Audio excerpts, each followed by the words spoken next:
We want to calculate 4 and 5/6, take away 1 and 3/8. And first of all, I'm going to use the improper fraction method. So 6 times 4 is 24, add 5 is 29, so 29 over 6. Take away 8 times 1 is 8 and 3 is 11, 11 over 8. Now 6 and 8 both go into 24, that's the best multiple to use. And 6 has been multiplied by 4, so do that to the 29.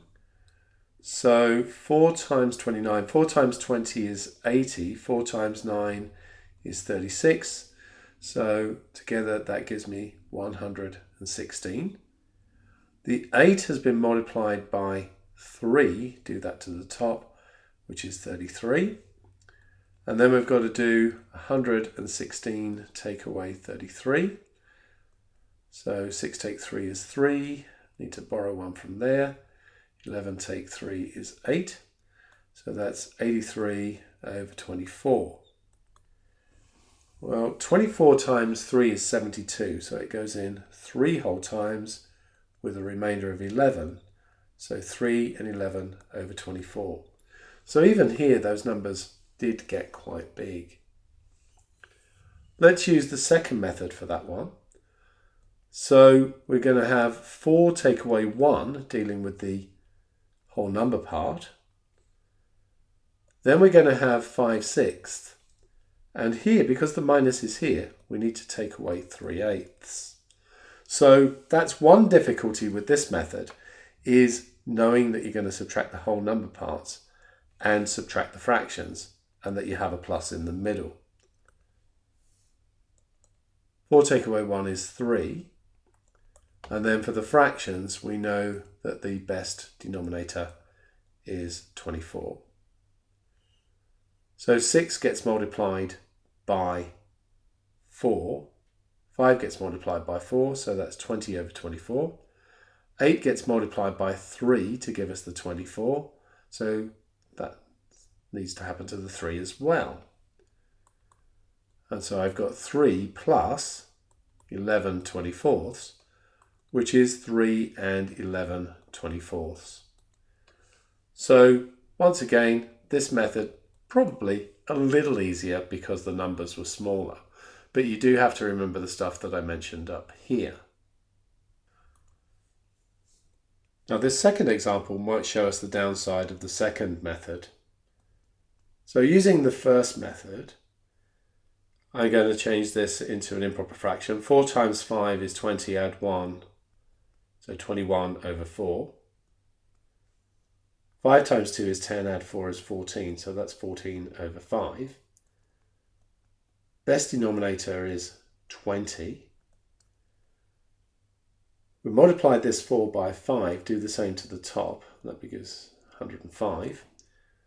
We multiply this by 4, do the same to the top here, and that's 56. So I've got to do 105 take away 56. Let's borrow from over here. Borrow again. 15 take 6 is 9. 9 take 5 is 4. So 49. 49 over 20.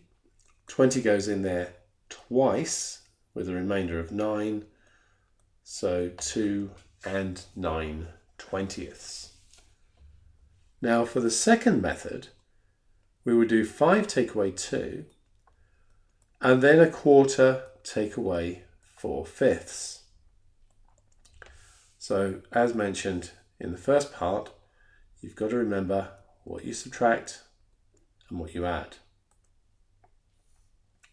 Well, this is 3, and then I've got plus. We know we want 20. So this has got multiplied by 5, do the same to the top. This gets multiplied by 4, do the same to the top. And now we can see we've got a problem because we've got 5 over 20 take away 16 over 20.